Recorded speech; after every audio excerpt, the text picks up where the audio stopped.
Goedemiddag en welkom bij Joert. De provincie is toch de Raad van State op een vingerstik hoe de rek in Haars. De provincie had altijd zijn dat de afvalverbaningsoven net skeerlijk is voor de natuur. Maar de Raad van State die zei dat dat eerst onderzocht worden moet. De waardvereniging denkt dat de oven net goed is voor de natuur. Omdat de provincie net in de oven optreden wil, stapte de waardvereniging naar het heegste rechtsorgaan. Mogelijk moet er nou toch een ontheffing van de natuurbeschermingswet komen, wils de provincie altijd zijn had dat dat net nodig weer. Vergunningen zijn nog lang niet rond. Dit is het geval van de natuurbeschermingswet. Er loopt ook nog een procedure over de milieuvergunning. Nou, een bedrijf neemt een enorm risico door gewoon maar door te gaan met bouwen, door een bedrijf in werking te stellen, terwijl de vergunningen nog niet helemaal rond zijn.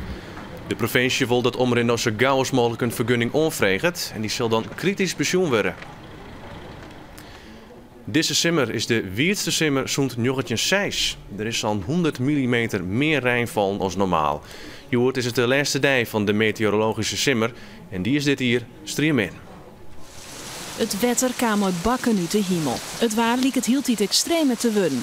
Er zijn er 90 gereden, dus is toch een opbouw met volle zwiddere buien in de simmers. Zou je vroeger verhinderen van 40 mm een zwiere bui, dan valt er uit een bui 70, 80 of 100 mm. En dat is een groot verschil.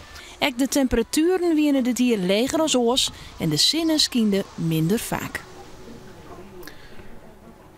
Een grote stroomstoring joert bij ziekenhuis MCL in Ljouwert. In gevolg wie dat 6 operatiekemers vermoedelijk dichtgingen en een tal patiënten naar huis kwamen. Een tal nierpatiënten moest voor de dialyse naar een andere locatie uitwijken. De problemen ontstonden bij een test van de neetstroomvoorziening. Een test die wel vaker dien wordt, maar dit keer ging het mis. Het is een falen van de techniek. En de precieze achtergrond, daar hebben we nu een aantal deskundigen voor uitgenodigd om ons te helpen om daar een analyse op uit te voeren. Maar de echte oorzaak kennen we nog niet. We weten alleen wat de effecten zijn geweest. De storing wie na een paar uren werd voorbij. De oorzaak werd nog heel iets onderzocht. 4 Duitse tieners in de leeftijd van 14 en 16 jaar binnen veroordeeld aan werkstraffen in een zedenzaak die het vriendje simmer op een kampeerborkerij op het Ameland spelen. Op een vakantiekamp van een sportclub uit Osnabrück werd melding maken van seksueel misbruik door een groep jongens. En dat misbruik kon net bewijst worden, vindt de rechtbank.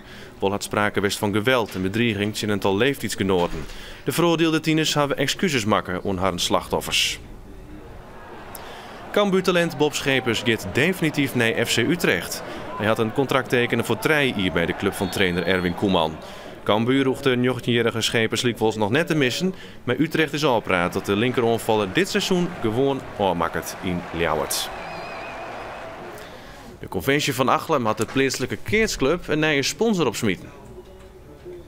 Het gaat om het campagnebureau BKB uit Amsterdam. BKB wie in mei dit jaar verantwoordelijk voor de organisatie van de grote Achmea Conventie. Er is een sponsorovereenkomst tekenen voor 3 jaar. Zij hebben natuurlijk een heel grote opdracht hier in Achlem gehad en ze zullen er net vanuit de kidsvereniging dat hier een boert op het Telegraaf stuurt daar grote opdrachten van krijgen. Dat hebben we ook wel in de gaten en zij zelfs ik wel. Maar ja, een stukje goed willen dat richting het dorp. Achlem wachtte ook nog heel tijd op een bluwend cadeau van Achmea. Het zou mogelijk gaan om een boertestuin of een jeugdhonk. De verzekeren wil de likwels nog niet toesissen. En dan sluiten we af met het waar. Nu vannacht dan wordt het stadig aan naar een graad of zon. Morgen dan schijnt geregeld te zinnen en wordt het 18 of 19 graden. De wind die is zwak en die komt uit noordelijke richting. In de nacht eerder kans op mist. En dan zag je het nieuws in deze Joert meer op his website en op zijn zoren in een nijjoert. Graag tot dan.